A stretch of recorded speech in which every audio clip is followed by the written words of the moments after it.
Il n'y a pas de problème. Les gens peuvent pourraient fuir. Les gens peuvent pourraient fuir. Est-ce que franchement je suis venu appeler à l'amitié des gens? Non.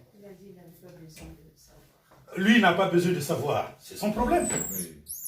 Mais il doit savoir. Les gens fuient la connaissance. Pourquoi? Parce qu'ils sont perdus. Bon, donc, dans ce tableau, je mets ici le jardin d'Éden. D'accord? Ici, je mets la croix. Ici, je mets le millénium.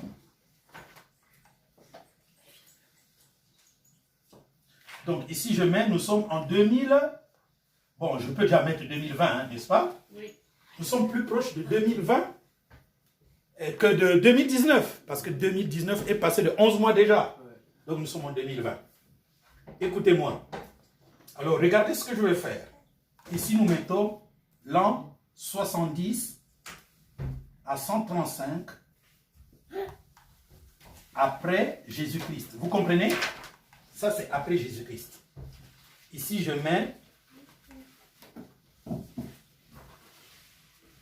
1550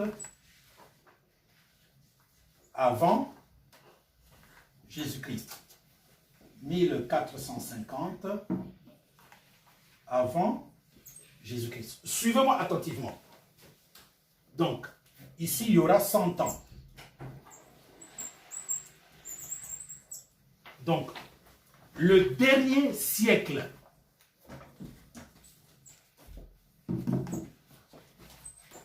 des Hébreux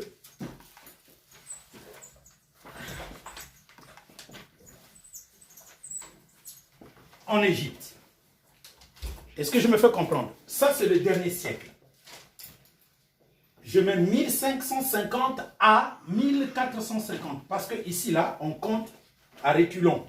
Donc là, nous avons l'an 4000. Le déluge, on le place là. Là. En 2346 avant Jésus-Christ. Est-ce que vous êtes en train de comprendre? Vous avez du mal, on dirait. Non, non, non. Donc, on dit 4000.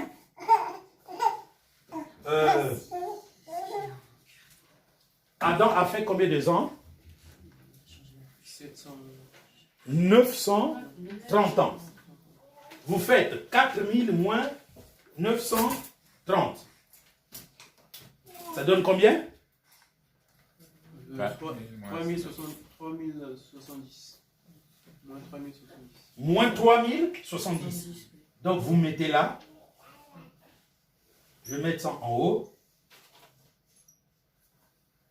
Moins 3070 morts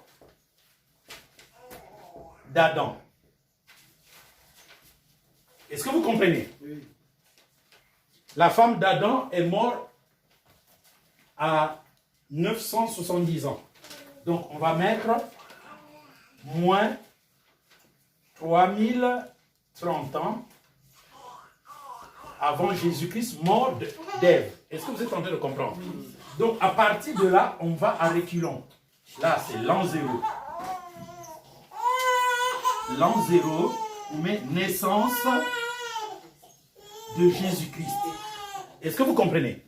Maintenant, à partir de là, pour aller là, on va maintenant additionner l'an 70, l'an 135, l'an 2020, l'an 2065, quelque part là.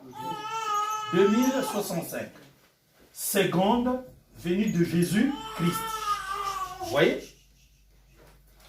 Tout ça, c'est expliqué. Et j'ai fait un effort pour vous traduire le condensé du livre de Jésus-Christ dans ce journal.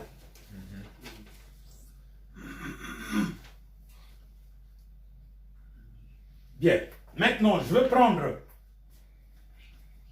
mon stylo vert pour vous situer en quelle époque Israël est arrivé en Afrique. D'accord. Le premier lot des Hébreux arrivés en Afrique subsaharienne, c'est en cette période-là.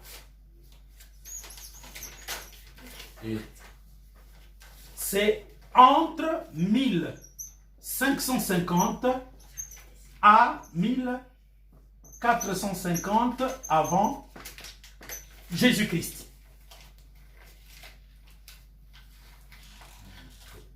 Le territoire là n'était pas... Jésus n'était pas encore arrivé.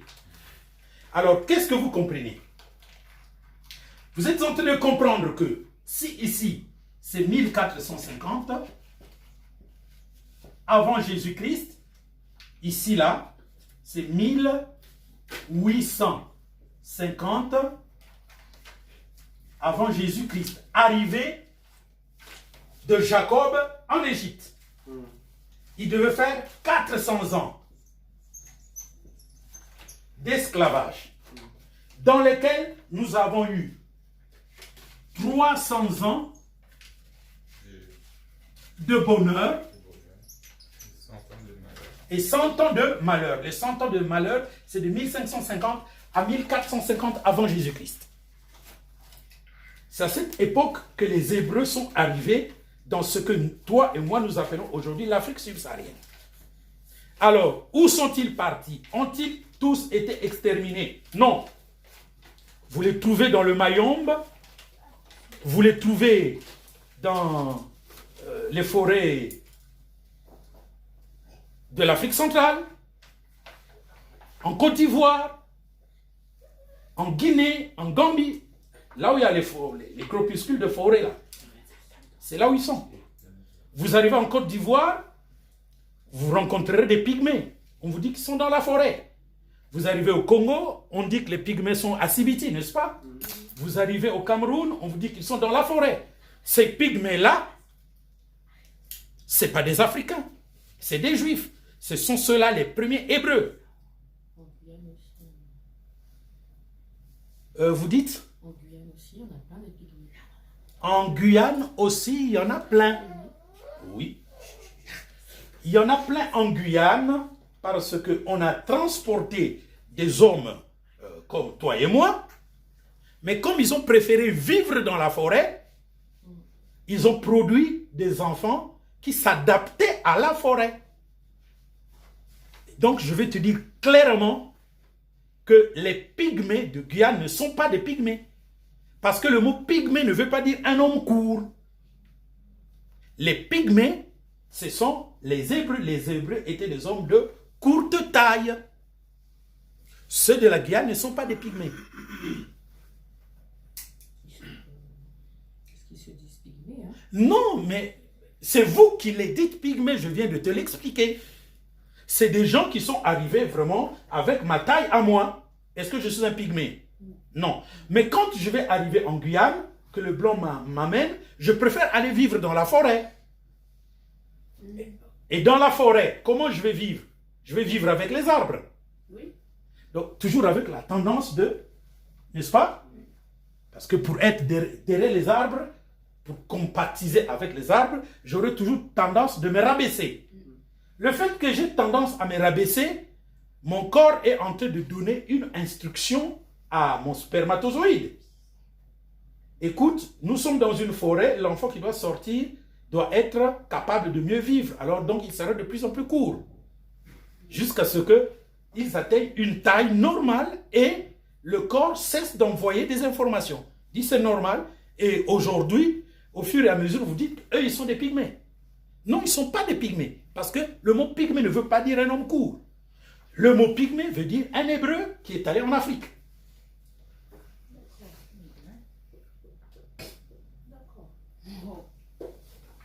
Mais pourquoi les Chinois, les Japonais là sont des hommes courts?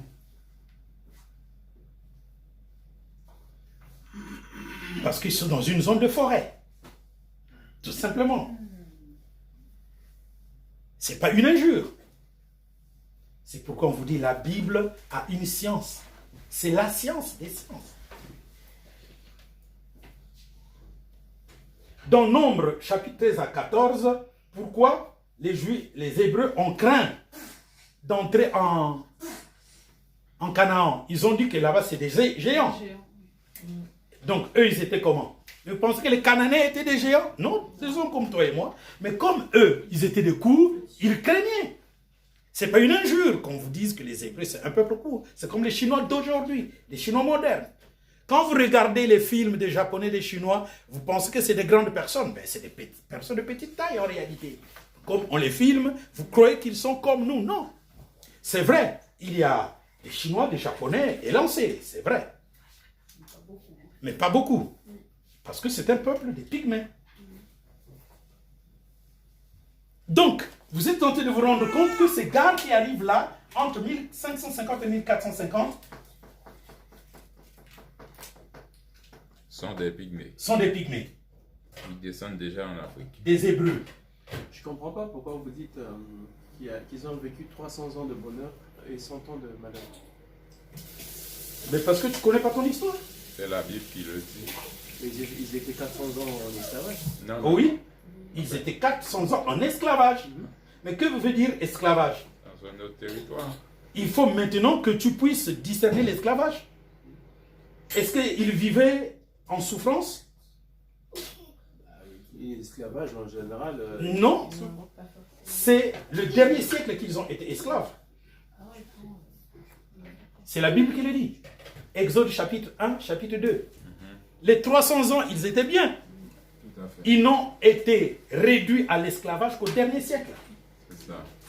C'est pas moi qui fonde les choses, frère. Je suis là pour décortiquer ce qui est écrit. Et respecter aussi. Et je respecte ça.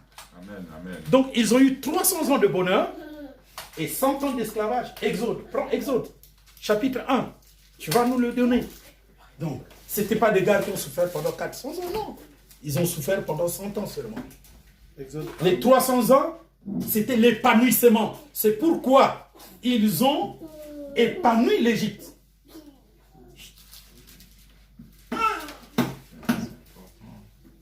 C'est important. Mais pourtant, les égyptologues me font la guerre à cause de cette réalité. Ils ne veulent pas qu'on parle de la Bible parce qu'on va leur démontrer Ils sont faux. que les Égyptiens dont ils disent Égyptiens là, c'est les Hébreux qui les ont rendus grands. Conséquemment, il faut fabriquer des dates. Parce que sinon, l'homme va voir qu'il y a une civilisation négro-juive africaine en Afrique. Parce que pour les égyptologues, le blanc, c'est un sémite. Pour le musulman, il est sémite, non? Les musulmans, c'est des chamites. Les sémites, c'est nous les noirs. Nous sommes descendants de Sem, qui n'avons jamais été transformés en hommes blancs, jaunes ou rouges. Et il y a des chamites qui sont restés noirs, des japhétites qui sont restés noirs. C'est ça le secret que les gens ne parviennent pas à expliquer. Discerner. Les blancs, le jaune et le rouge, c'est des sémites, chamites, japhétites noirs qui sont venus vivre dans les régions tempérées et froides, qui sont devenus blancs, jaunes et rouges. Ça, c'est la vérité. Avec le temps. C'est ça que vous retrouvez dans Jésus-Christ est noir. Vous voyez, quand vous critiquez ce livre, c'est un livre d'histoire extraordinaire. Il faut le lire. Faut même l'étudier. L'étudier. Ne vous suffisez pas à dire oui, moi je l'ai. Lisez-le. Et posez des questions. C'est pourquoi je ne reçois pas des questions. Je me dis, vous n'avez rien compris. Parce que si vous avez compris, c'est tout ça qui est expliqué là. Frère, pousse-toi un peu, les gens vont prendre la photo. Prenez vite les photos au lieu de prendre vos notes. Je vous interdis souvent de prendre vos notes. Vous êtes vraiment des gens avec une tête que je ne sais pas comment expliquer. Parce que ce que toi tu prends là, c'est ce que tu as entendu que j'ai dit, que toi tu as compris. Et si tu l'as compris mal? Vous voyez? Oh, je ne vous demande pas d'aller dire ce que vous avez compris. Je vous demande d'aller dire ce que j'ai dit. Donc, de faire le perroquet, comme moi je fais le perroquet. Le frère me dit, mais ils étaient en esclavage pendant 400 ans. Je lui dis, oui, c'est écrit. Genèse, chapitre 15, 18 à 21. ton peuple sera étranger dans une nation qui ne sera pas la leur. Genèse, chapitre 15, versets 18 à 21. N'est-ce pas? Oui. C'était 13, pardon. L'homme de Dieu. Genèse, chapitre... 15, 13. 13 à... Non, je dis 18 à 21. Non, c'est 13. C'est au verset 13 que... Le verset que tu cites là, c'est au verset 13. Allons-y. Et l'Éternel dit à Abraham, sache que tes descendants seront étrangers dans un pays qui ne sera point à eux. Et ils y seront asservis, et on les opprimera pendant 400 ans. Oui. Mais je jugerai la nation à laquelle ils seront asservis. Alors, en réalité, qu'est-ce qui va se passer? Ça, c'est la prophétie. Globalement, ils seront asservis, opprimés. Pendant 400 ans. Oui, pendant 400 ans. Mais, expérimentalement, qu'est-ce qui va se passer? Ben, Il faut maintenant prendre Exode, chapitre 1. Allons-y. Ou bien, comment c'est verset 8? allons-y. Oui. Il s'éleva sur l'Égypte un nouveau roi qui n'avait point connu Joseph. Il dit à son peuple, voilà les enfants d'Israël qui forment un peuple plus nombreux et plus puissant que nous. Bon. Donc, est-ce que un peuple plus nombreux et plus puissant que les Égyptiens aura été opprimé? Non. Non. Parce qu'il s'est développé plus que l'Égypte. Donc l'oppression, c'est celle-là qu'on va vous mentionner. Elle ne fera que 100 ans. Continuons. Allons, montrons-nous habiles à son égard, empêchons qu'il ne s'accroisse, et que, s'il survient une guerre, il ne se joigne à nos ennemis pour nous combattre et sortir ensuite du pays. Et l'on établit sur lui des chefs de corvée, afin de l'accabler des travaux pénibles. Donc c'est là où commence l'exploitation. Ce que Dieu a promis commence là. Mais avant, c'était le bonheur. Oui. Et le problème, c'est que quand tu vas continuer de lire, on va nous dire que c'est durant. Ils ne connurent pas. Continue un peu de lire, on va y arriver. C'est ainsi qu'il bâtit les villes de Python et de Ramsès Donc, pour servir de magasin à Pharaon. d'après la Bible, les villes de Python et de Ramsès ont été construites par les Hébreux. Python et Ramsès. La ville de Ramsès, c'est la ville de Gizeh. Là où il y a la plus grande pyramide. Donc, qui a construit la plus grande pyramide, c'est les Hébreux. C'est clair. C'est pas Enoch. Ouais. C'est clair. Voilà. Je suis défenseur de la Bible et j'ai contre moi tous les chiens qui aboient. Ce sont les Hébreux qui ont construit la ville de Ramsès, modernement connue sous le nom de Gizeh. Là où il y a les grandes pyramides. Donc ce sont les Hébreux qui les ont construits. Alors pour savoir comment on a construit ces pyramides, vous n'irez pas demander aux Juifs blancs. Il faut demander aux Juifs noirs, mais qui ont la révélation. Parce que moi, je n'y étais pas. Mais j'ai en moi les gènes naturels de ceux qui ont construit. Donc si Dieu va le révéler, c'est en moi qu'il va le réveiller. Pas en un blanc, pas en un jaune. Continuons. Mais, plus on l'accablait, plus il multipliait et s'accroissait. Et l'on prit en adversion les enfants d'Israël. Alors les Égyptiens réduisirent les enfants d'Israël à une dure servitude. Voilà.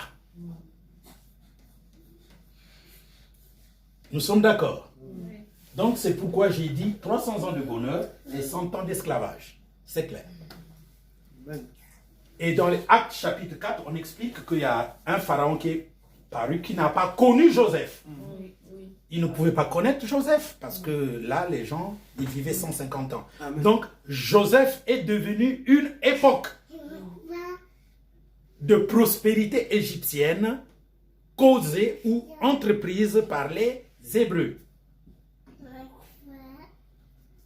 Ça, c'est la parole de Dieu. Bien. Donc, les premiers noirs, c'est les Hébreux. Quand on va arriver quelque part là, je mets ça ici, en l'an 586 à 585, Jérémie meurt en Égypte.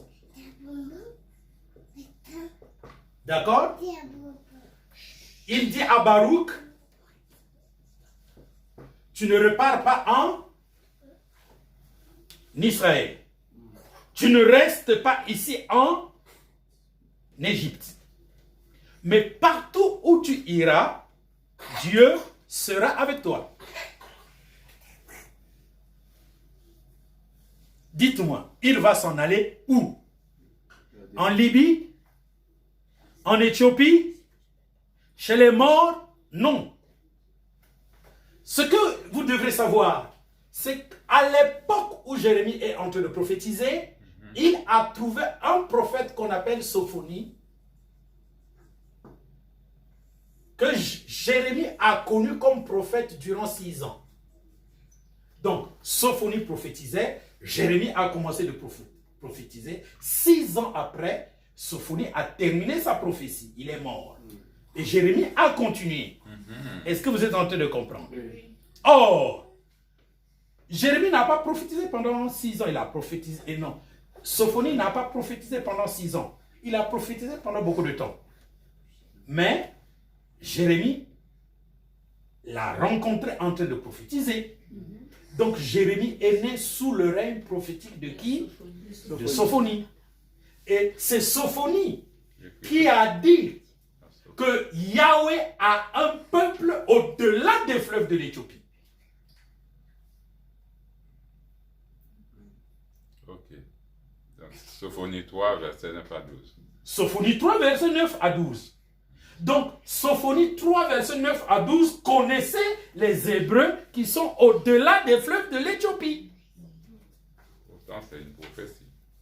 Mais c'est une prophétie, pourquoi? Mais parce que les Hébreux là sont venus ici en fouillant l'esclavage égyptien dans le dernier siècle. Il n'y a pas que Moïse, Aaron, sa femme et ses enfants qui ont fui l'Égypte. Moïse, Aaron, la femme de Moïse et les enfants ont fui par le nord. Mais Dieu a révélé à frère Archamon qu'il y a des gens qui ont fui par le sud. Donc, ils quittent l'Égypte. Ils descendent en Éthiopie. Et de l'Éthiopie, ils ne peuvent pas y rester parce que les Éthiopiens ont une bonne relation avec les Égyptiens. Ils descendent dans le royaume de Saba, autour de l'Ouganda, des actuels Ouganda, Rwanda, RDC. Ils arrivent là-bas, ils trouvent qu'ils ont de bonnes relations avec l'Éthiopie et avec l'Égypte conséquemment. Ils disent on ne peut pas rester dans le royaume de Saba. Nous descendons plus bas. Là où est originairement les fleuves de l'Éthiopie. L'origine des fleuves de l'Éthiopie commence au Malawi jusque dans les grands lacs. Et donc ils sont venus s'établir à côté des grands lacs. Et qui va les amener? Baruch. Quand il va établir ce peuple, il va rencontrer les Hébreux. Or, les Hébreux là ne connaissent pas Moïse. Or, Baruch connaît toute l'histoire de Moïse à Jérémie et donc il leur donne la loi. Et ils disent non, nous n'avons pas besoin de votre loi là, c'est trop dur. Parce que nous sommes des démocrates. C'est pourquoi dans mon livre, pourquoi l'Africain croupit-il misérable sur ses richesses, j'ai dit que les premiers démocrates sur la terre, c'est les Bantous.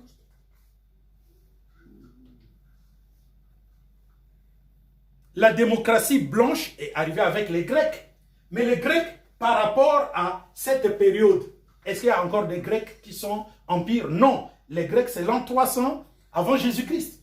Donc, la démocratie n'est pas encore arrivée, mais elle vivait déjà chez les Bantous. Pourquoi on les appelle les Bantous? Parce que c'est le peuple de Baruch. le mot Baruch signifie serviteur fidèle. Un serviteur fidèle, c'est un homme. On a dit de Jésus, Ece homo, voici l'homme, un homme fidèle. C'est un serviteur fidèle.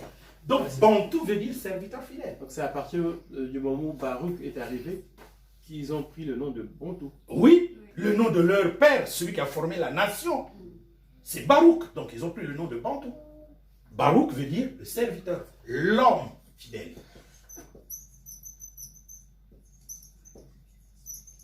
Baruch veut dire l'homme fidèle. Comme moi, Maungu, ça veut dire les trompettes. Oui. Moi, c'est les cornes d'une buffle. C'est ça mon nom. Mon nom signifie les cornes d'une buffle. Maungu. Donc, 2 cornes d'une buffle. Quand vous allez étudier l'autel des reins, ce qui fait la puissance d'un autel, ce sont les cornes. Donc, c'est mon nom à moi. Maintenant, vous commencez à comprendre que mon père était un juif. Il m'a donné le nom des cornes de l'autel. C'est ce qu'il a de plus puissant dans l'autel de Yahweh.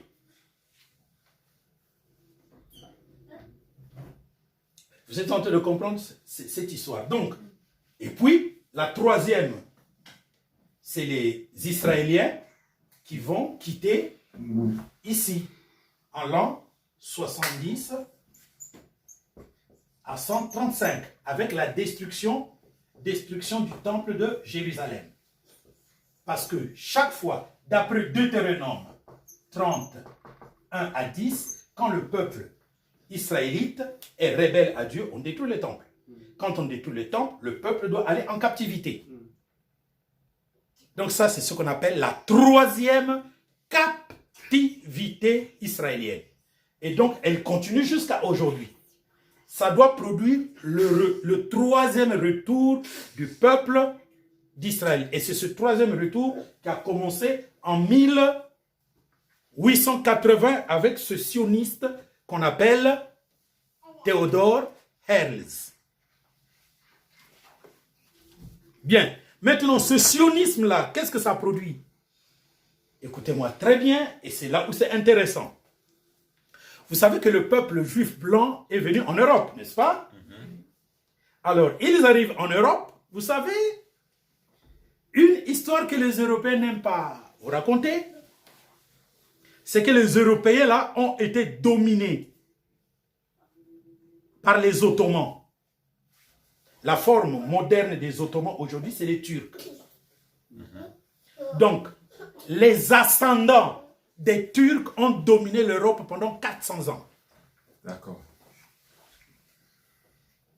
La même période où le blanc est venu nous dominer en Afrique, eux-mêmes, ils étaient sous la domination des Turcs. Mais en ce temps-là, on les appelait les Ottomans. Voilà l'histoire. Racontée dans Jésus-Christ est noir. Quand vous allez au Portugal, vous arrivez en Espagne, juste là en bas de la France, et même une partie de juste là en bas de la France, vous ne voyez pas des monuments gothiques, des maisons construites comme chez les Arabes? Si. Eh bien, ça veut dire quoi?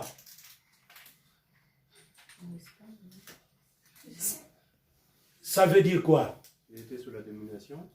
Je vais même vous le dire. Vous savez quand est-ce que les Espagnols ont véritablement été libérés de la domination musulmane? C'est pendant la Première Guerre mondiale. Donc c'est juste au XXe siècle là. C'est très récent. Mais on ne va pas vous raconter cela. Parce qu'ils ont dit, on ne dit même pas ça à nos propres enfants. Les Portugais, les Espagnols ne le savent même pas. Ils disent, ah, c'est des effigies gothiques. Mais on cache la vérité. C'est que c'est pendant la Première Guerre mondiale que l'Espagne et le Portugal ont pu chasser, grâce au Vatican, les musulmans de chez eux.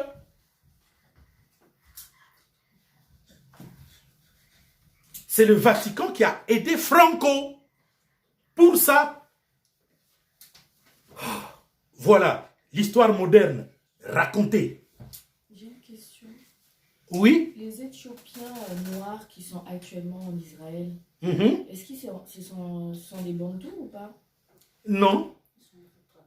Ce sont des Éthiopiens, tout simplement. Ils sont en Israël parce que les Éthiopiens, les Juifs, sont des fous.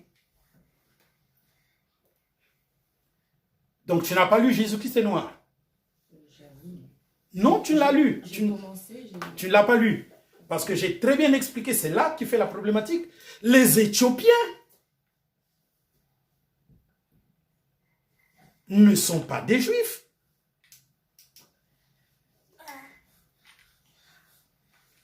Ce sont des Juifs religieux, tout simplement.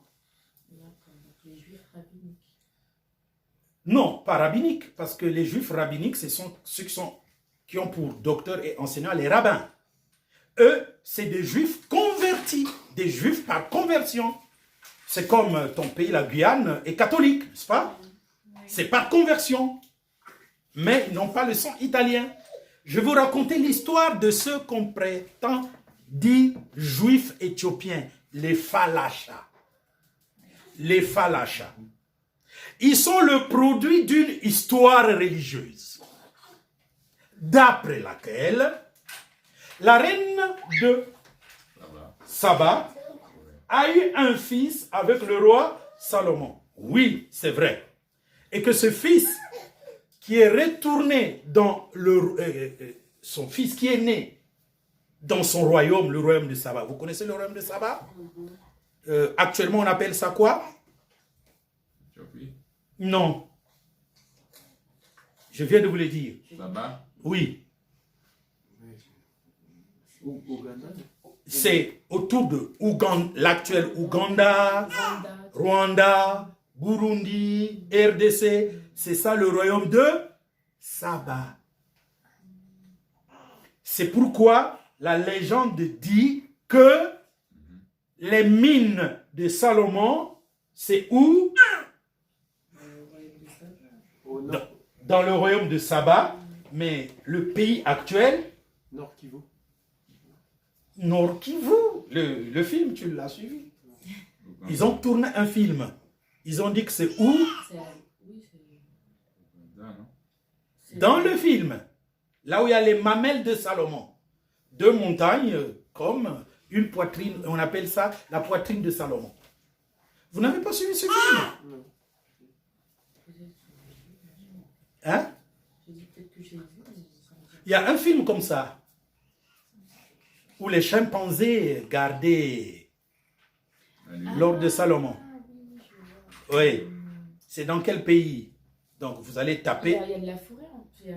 Oui, tapez seulement sur Google la poitrine de Salomon et vous me donnez le pays. Tapez là tout à l'heure. Mettez sur Google la poitrine de Salomon. C'est deux montagnes qui sont quasiment identiques au loin. C'est comme la poitrine d'une femme.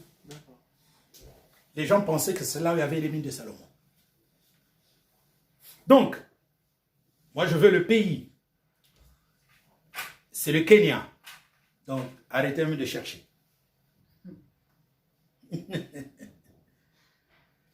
Parce que nous devons nous informer. Nous devons montrer aux gens la réalité. Donc, le royaume de Saba, c'est Ouganda, Kenya, Rwanda, Burundi, vous comprenez? RDC, tout ça. C'est ça qu'on appelle le royaume de Saba. Et donc, les pays au-delà du fleuve de l'Éthiopie doivent être au-delà du royaume de Saba. Est-ce que vous êtes en train de comprendre? Ok. Et au-delà, c'est quoi? C'est RDC, Congo-Brazzaville, Angola, Zambie, Mozambique, Cameroun, tout ça. Est-ce que vous comprenez? Bien. Ça va s'étendre, ça va se développer. Ça va donner le royaume Congo, ça va donner l'Empire Congo. Et l'Empire Congo s'est étendu jusqu'à ce qu'on appelle actuellement l'Afrique centrale. C'est-à-dire l'Angola, la RDC, le Congo-Brazzaville, le Gabon, la Centrafrique, le Cameroun et le Tchad. Tout ça. Tous ces États que je viens de citer de l'Afrique centrale, c'est ça, ce qu'on appelle l'Empire Congo. Avec K. Il y avait le royaume Congo qui est petit, l'Empire, il gagne d'autres royaumes pour faire l'Empire Congo. Cette histoire, ça ne se raconte pas. Non. Pourquoi? Parce qu'il faut faut éliminer. Non, parce qu'il faut l'écrire. Et comme vous attendez que seulement les Blancs écrivent l'histoire, eh bien les Blancs ne vont pas vous écrire cette histoire parce qu'ils ont intérêt à vous dire que vous étiez non civilisés. Comme dans le film Shaka Zulu. On vous présente comment on appelle ça, la capitale de Shaka Zulu. Shaka Zulu vit dans une grande hutte. C'est une tromperie. Écoutez-moi très bien. Vous savez la capitale du Monomotapa, au Zimbabwe. La porte de la ville existe encore jusqu'à aujourd'hui. La porte. Donc le mur, il est là jusqu'à aujourd'hui. C'est un royaume qui s'est édifié dans le 8e et 10e siècle. Alors écoutez-moi très bien. Un mur bâti au 8e et 10e siècle qui existe encore au 21e siècle. N'est-ce pas? Donc, représentez-vous c'est quoi cet empire du Monomotapa qui était contigu avec l'empire Congo. Le Monomotapa, Zimbabwe, Zambie, tout en bas. Donc, on a eu des empires, frère. Maintenant, cette histoire, vous êtes en train de vous rendre compte que c'est un prédicateur qui la raconte. Alors, ce prédicateur-là devient ennemi de ses frères des églises de réveil. Mais pourquoi? Posez-moi la question. Est-ce que ça, c'est pas la parole de Dieu que je suis en train d'expliquer? Si. Parce que pour eux, la parole de Dieu, c'est prendre les dîmes, c'est tout. Et dire aux gens, les démons sont sortis alors que les gens sont pauvres.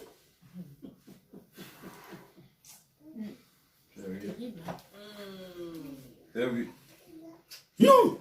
Quelqu'un qui est libéré des mauvais esprits ne va pas être pauvre dans sa vie, il doit réussir. Amen. Vous prenez les dîmes des gens tous les jours, mais les gens ne progressent pas. C'est pourquoi ici, c'est l'école de la parole. Vous devez comprendre c'est quoi la vie et comment utiliser le Saint-Esprit au travail, dans vos relations avec les hommes, pour réussir. Voilà. Donc, ce livre Jésus-Christ est noir, il est tellement profond.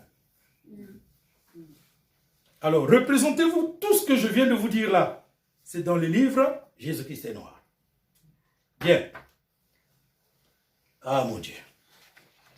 Là, Jésus-Christ est noir. Maintenant, le livre polémique, la vraie et la fausse foi.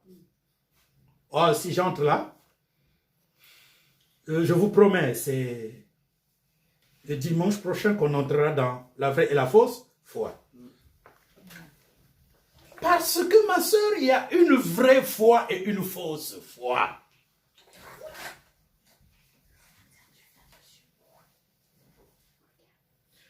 Tous les gens qui disent, moi j'ai la foi. Oui, moi, je le leur concède. Ils ont la foi. Mais est-ce que c'est la vraie foi?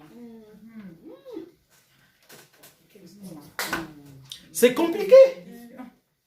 Alors, quand je publie la vraie et la fausse foi, les pasteurs à qui je présente les livres, ils sont, moi je vous dis la vérité, ils sont tout simplement jaloux. Hein? Parce qu'ils ne peuvent pas se rébeller contre la vérité. Hein, frère? La vraie et la fausse foi. Alors, aidez-moi.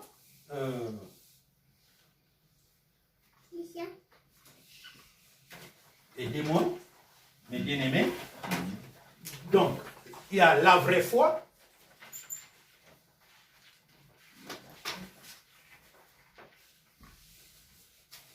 Donc, ces journaux, si vous aimez votre frère dans le quartier, enfin dans votre ville, votre ami, ne vous en faites pas, soyez ouvriers avec moi. Tu en payes 10, tu partages à tes amis. D'accord? Oui. Ça, tu lui donnes la vie. Maintenant, si lui ne vient pas, il n'aime pas la parole de Dieu. Un travail comme celui-ci. Voilà, la vraie et la fausse foi.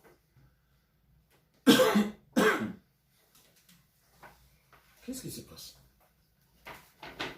Ah, non, moi je suis sur la bonne page. La page 7. Et la page 6 et 7.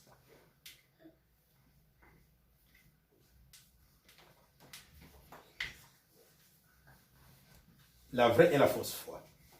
Alors, dites-moi, je vais mettre ici la vraie foi. D'accord? Différent de la fausse foi. Ok, la vraie foi, elle est comment? Expliquez-moi. Spirituel. Qui a lu le deuxième livre? C'était pas toi? Oui, c'était moi. Alors, la vraie foi? Alors, je vais vous dire en fonction du livre, c'est bien. Allez. Parce que c'est bon de regarder. Ah. Alors, donc, là, je fais ici 1, 2, 3, 5. Alors, la vraie foi est une foi spirituelle et la fausse foi est une foi charnelle.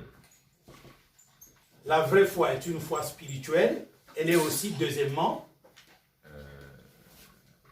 Elle se manifeste soit par une foi éprouvée, non, c'est-à-dire que voilà ce que j'ai fait. La vraie foi, j'ai mis 1, spirituel. 2, 2 c'est quoi? deux, eh ben, Vous êtes à la page 7, n'est-ce pas? oui, à la base, c'est Allons-y. Frère, tu es à la page 7. Spirituel et Chanel.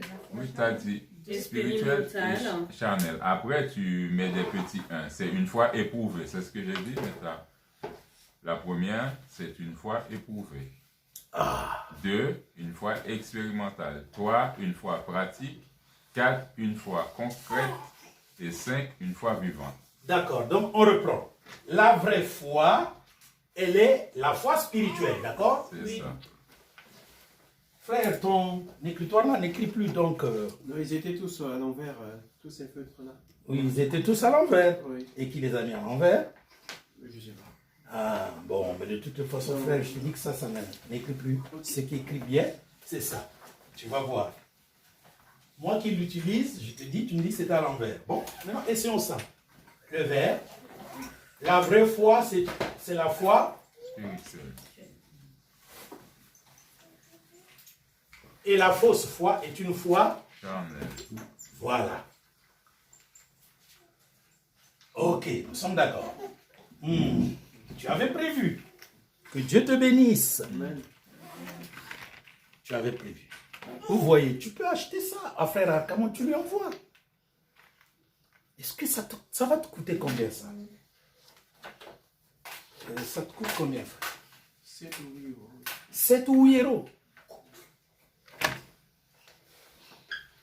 Donc, c'est ce que tu disais, frère. La vraie foi, elle est spirituelle, n'est-ce pas? C'est ça. Bien. Alors, petit 1, elle est la vraie foi qui est spirituelle. Elle est, Éprouvé. c'est une foi éprouvée.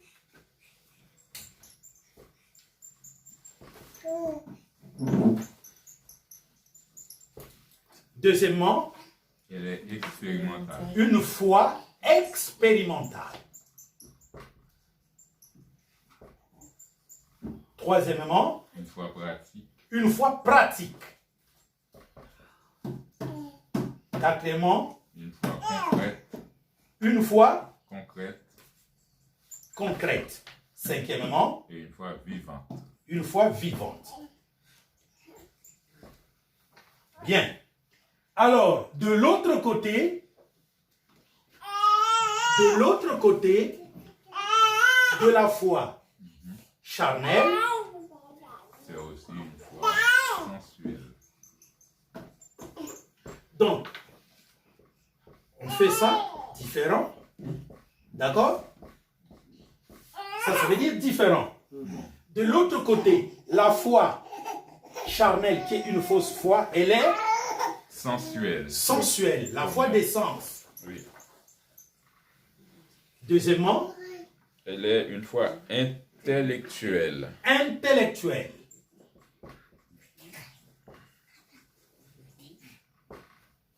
Troisièmement, Une foi verbale. une foi verbale. Quatrièmement, Une foi abstraite. abstraite. Et cinquièmement, Une foi morte. une foi morte.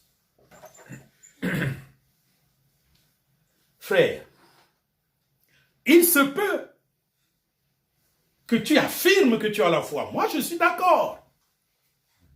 Maintenant, moi, je vais t'aider à discerner ta foi.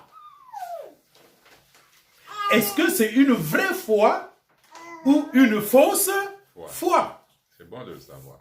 C'est bon de le savoir. Ça va t'aider. Ça va faire mal, mais ça va nous Ça va faire mal, mais ça va vous aider. aider. C'est pas la peine de pleurer si on se rend compte qu'on a la foi charnelle. Si on se rend compte qu'on a la foi charnelle, alors on travaille pour avoir la foi spirituelle. Et pour avoir la foi spirituelle, tu ne vas pas chercher loin pour travailler. Tu prends seulement là où j'ai mis la foi éprouvée. Et ne t'en fais pas. J'ai pris l'exemple de Jésus lui-même, de Moïse, de Élie, de Jérémie, de Pierre, de Jacques, du peuple d'Israël. Beaucoup d'exemples pour te montrer c'est quoi la foi spirituelle. Et tu n'as qu'à copier. En même temps, je vais prendre Moïse pour te montrer par exemple sa foi. Là, c'est l'examen que je vais vous donner. Vous avez le livre La vraie et la fausse